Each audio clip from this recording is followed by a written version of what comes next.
আসসালামু আলাইকুম। সবার আগে বাছাই করা 10টি আন্তর্জাতিক খবর জানিয়ে দেব। প্রথমেই থাকছে শিরোনাম। তবে তার আগে অনুরোধ থাকবে ভিডিওটিতে একটি লাইক দিবেন।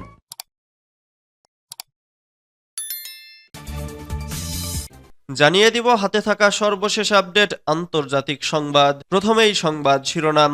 আফগানিস্তানে মন্ত্রণালয়ে আত্মঘাতী বোমা হামলা, মন্ত্রী নিহত। এরপর জানিয়ে দিব মিশরকে ইসরায়েলি বন্দীদের তালিকা দিল হামাস।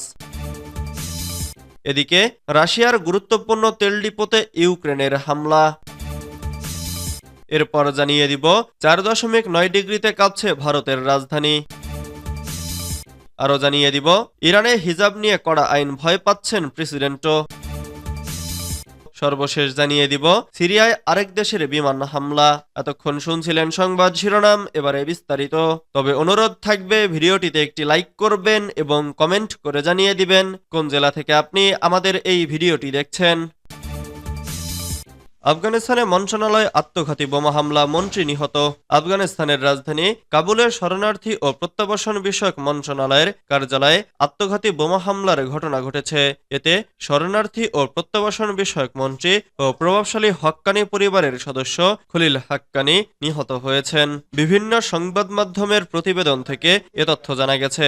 প্রতিবেদনে বলা হয়েছে, বুধবার কাবুলে শরণার্থী মন্ত্রণালয়ের কার্যালয়ে বোমা বিস্ফোরণ ঘটানো হয়। নাম প্রকাশ না করার শর্তে এক কর্মকর্তা বলেছেন, দুর্ভাগ্যবশত শরণার্থী মন্ত্রণালয়ে একটি বিস্ফোরণ ঘটেছে এবং কয়েকজন সহকর্মী সহ খলিল উর রহমান হাক্কানি নিহত হয়েছেন। খলিল হাক্কানি ছিলেন জালালউদ্দিন হাক্কানির ভাই, যিনি দুর্ধর্ষ গেরিলা বাহিনী হাক্কানি নেটওয়ার্ক প্রতিষ্ঠা করেছিলেন। তালেবানের 2 দশকের প্রতিরোধ যুদ্ধের সময় আফগান ও ন্যাটো বাহিনীর বিরুদ্ধে সবচেয়ে ভয়াবহ হামলার জন্য পরিচিত এই হাক্কানি নেটওয়ার্ক। বর্তমান স্বরাষ্ট্রমন্ত্রী সিরাজউদ্দিন হাক্কানির চাচা ছিলেন খলিল হাক্কানি।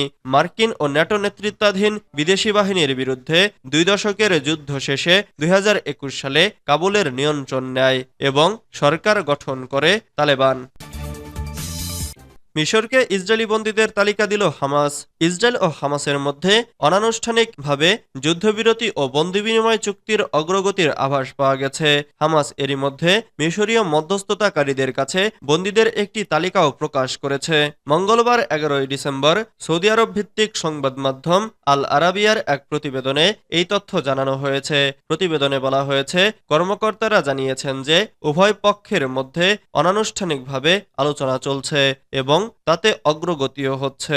এভাবে অনানুষ্ঠানিকভাবেই আগে একটি যুদ্ধবিরতি চুক্তির চূড়ান্ত খসড়া প্রস্তুতের চেষ্টা চলছে।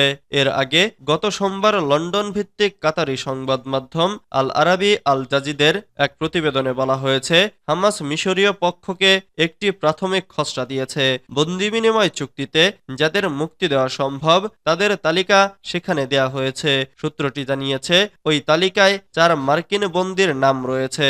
এছাড়া তালিকায় কিছু বয়োবৃদ্ধ ও অসুস্থ বন্দীদেরও নাম দেওয়া হয়েছে।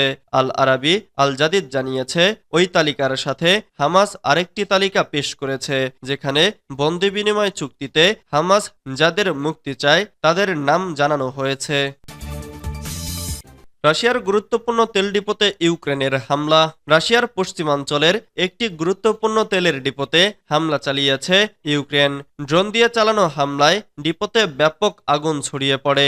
ইউক্রেনের সামরিক বাহিনী স্থানীয় সময় বুধবার 11 ডিসেম্বর জানিয়েছে, তারা রাশিয়ার যে ডিপোতে হামলা চালিয়েছে তা সামরিক সরবরাহের জন্য একটি গুরুত্বপূর্ণ পাইপলাইন।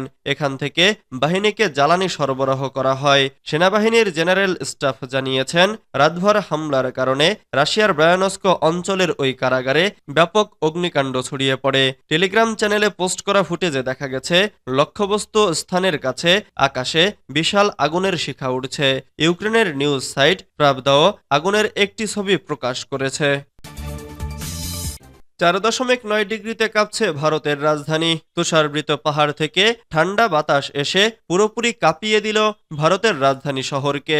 এক ধাক্কায় দিল্লির সর্বনিম্ন তাপমাত্রা 4.9 ডিগ্রি সেলসিয়াসে নেমে গেছে। একই সঙ্গে কাঁপছে শ্রীনগর, সিমলা, মানালির মতো উত্তর ভারতের বিভিন্ন জায়গা। আশঙ্কা থাকছে তুষারপাতেরও। ডিসেম্বরের দ্বিতীয় সপ্তাহেই 4.9 ডিগ্রি সেলসিয়াসে নেমে গেল দিল্লির তাপমাত্রা। হাড়কাঁপানো উত্তর পশ্চিমী বায়ুর রৌদ্রের দাপটে এই মৌসুমের শীতলতম দিনের সাক্ষী থাকল ভারতের রাজধানীবাসী, যা স্বাভাবিকের থেকে প্রায় 5 ডিগ্রি কম। শুধু তাই নয়, একদিন আগেই দিল্লির তাপমাত্রা ছিল 8 ডিগ্রি। সেখান থেকে এক ধাক্কায় যে সর্বনিম্ন তাপমাত্রা 4-এর ঘরে পৌঁছে গেছে, সেটার নেপথ্যে আছে তুষারাবৃত পাহাড় থেকে বয়ে আসা শীতল বাতাস এবং দিল্লির পরিষ্কার আকাশ। গত বছর ডিসেম্বরেও দিল্লির সর্বনিম্ন তাপমাত্রা ছিল 4.9। সেই দিনটাই ছিল 15ই ডিসেম্বর। 2022 সালে সর্বনিম্ন তাপমাত্রা ছিল 5 ডিগ্রি, দিনটা ছিল 26শে ডিসেম্বর। আর 2021 সালে সেটা 3.2 ডিগ্রিতে নেমে গিয়েছিল 20 ডিসেম্বরে। তবে ডিসেম্বরে দিল্লির ইতিহাসে তাপমাত্রা সবচেয়ে কমে গিয়েছিল 1930 সালে। সেদিন দিল্লির সর্বনিম্ন তাপমাত্রা ছিল 0 ডিগ্রি। শুধু দিল্লি নয়, প্রবল শীতে কাঁপছে উত্তর ভারতের বিস্তীর্ণ এলাকাও। শ্রীনগরের সর্বনিম্ন তাপমাত্রা -3 ডিগ্রিতে নেমে গেছে। হাড় কাঁপানো ঠান্ডায় জমে যাচ্ছেন পর্যটকরা। তবে সেই আবহাওয়া উপভোগও করেছেন তারা। ইরানে হিজাব নিয়ে কড়া আইন, ভয় পাচ্ছেন প্রেসিডেন্টও। নারীদের জন্য নতুন করে হিজাব আইন চালু করতে যাচ্ছে ইরান, যার মধ্যে কঠোর শাস্তির বিধান রয়েছে। এই আইনে বলা হয়েছে, যদি কোনো নারী হিজাব পরতে অস্বীকার করেন, তবে তাকে মৃত্যুদণ্ড বা সর্বোচ্চ 15 বছরের কারাদণ্ড দেওয়া হতে পারে। এছাড়া শালীন ও হিজাবের সংস্কৃতি নামে পাশ হওয়া এই আইনে 12,500 ইউরো পর্যন্ত জরিমানা, বেত্রাঘাত এবং দীর্ঘমেয়াদী কারাদণ্ডের শাস্তির বিধান রাখা হয়েছে। বুধবার 11ই ডিসেম্বর দ্য গার্ডিয়ানের এক প্রতিবেদন থেকে এ তথ্য জানা যায়। প্রতিবেদনে বলা হয়, নতুন এই আইনটির 37 নম্বর ধারা অনুযায়ী যারা বিদেশি মিডিয়া বা আন্তর্জাতিক সংস্থাগুলোর মাধ্যমে অশ্লীলতা, হিজাব উন্মোচন বা অসামঞ্জস্যপূর্ণ পোশাক প্রচারে সহায়তা করবেন, তাদের 10 বছরের কারাদণ্ড এবং 12,500 ইউরো জরিমানা হতে পারে। এর ফলে বিদেশে বা আন্তর্জাতিক মহলে ইরানি নারীদের প্রতিবাদ প্রচার করলেও তারা শাস্তির মুখোমুখি হতে পারেন। নতুন আইনে বাণিজ্যিক প্রতিষ্ঠান, ট্যাক্সি চালক, মিডিয়া এবং শিক্ষা প্রতিষ্ঠানগুলো শাস্তি ও জরিমানার আওতাধীন হবে যদি তারা নারীদের বিরুদ্ধে এই আইন লঙ্ঘনের অভিযোগ জানাতে ব্যর্থ হয়। তারাও শাস্তি পেতে হবে। সিরিয়ায় আরেক দেশের বিমান হামলা। সিরিয়ায় বাশার আল আসাদ সরকারের পতনের পর সামরিক স্থাপনা ও সরঞ্জাম লক্ষ্য করে ব্যাপক বিমান হামলা চালাচ্ছে ইসরায়েল ও যুক্তরাষ্ট্র।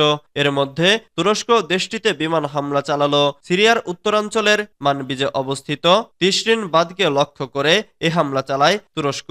মঙ্গলবার 10 ডিসেম্বর এ হামলা হয়। সিরিয়ার কুর্দি গণতান্ত্রিক বাহিনীর বরাতে মেহের নিউজ বুধবার 11 ডিসেম্বর এ খবর প্রকাশ করে। তুরস্কের সীমান্ত থেকে 80 কিলোমিটার দূরে তিশরিন বাঁধ অবস্থিত। এটি বিদ্যুৎ উৎপাদনের জন্য নির্মিত।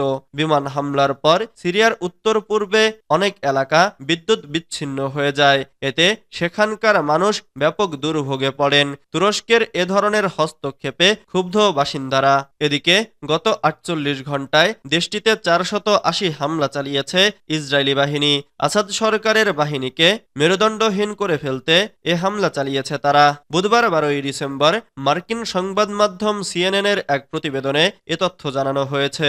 ইসরায়েলি সেনাবাহিনী জানিয়েছে, গত দুদিনে তারা দেশজুড়ে প্রায় 480টি হামলা চালিয়েছে। এতে দেশটির কৌশলগত অস্ত্র মজুদ কেন্দ্রকে নিশানা করা হয়েছে।